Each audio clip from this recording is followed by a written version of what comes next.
faut toujours imaginer qu'un littoral, c'est dynamique. Ça bouge. Ça a toujours bougé, ça bougera toujours. Il y a une composante naturelle à l'évolution des littoraux.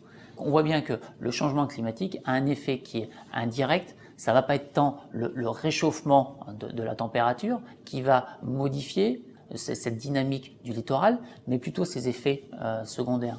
Les effets secondaires ou ses effets induits. C'est-à-dire la multiplication des tempêtes, l'intensité de ces tempêtes qui vont créer des vagues qui peuvent être de hauteur très importante, qui vont créer des dépressions. Et donc le niveau marin moyen va être plus élevé que ce qui devrait être.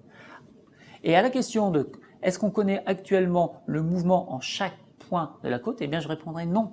Et c'est un des programmes de recherche justement sur lesquels on travaille actuellement, c'est d'essayer de quantifier justement cette érosion. On est confronté à un point où vous avez d'un côté justement de plus en plus de personnes qui souhaitent s'installer à proximité de la mer, avec un littoral en effet qui est en régression. Et avec des valeurs de retrait du littoral de l'ordre du mètre par an, on peut imaginer en effet que sur des durées de l'ordre de 50 à 100 ans, eh bien on a vraiment une régression qui est très importante. Et des zones qui étaient complètement à l'abri encore il y a une dizaine d'années, eh bien sont exposées actuellement et le seront encore plus au cours du temps.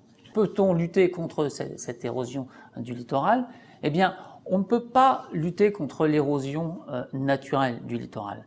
Par contre, quand je vous disais qu'il y a une dynamique naturelle du littoral, mais il y a également une dynamique anthropique, puisque la construction d'un certain nombre d'ouvrages, qui peuvent être des ports, qui peuvent être des digues, eh bien, peuvent modifier le transfert naturel du sable ou des sédiments. Eh bien, ce transfert naturel qui est modifié, eh bien, forcément aura une conséquence sur la forme du littoral et donc sur son érosion.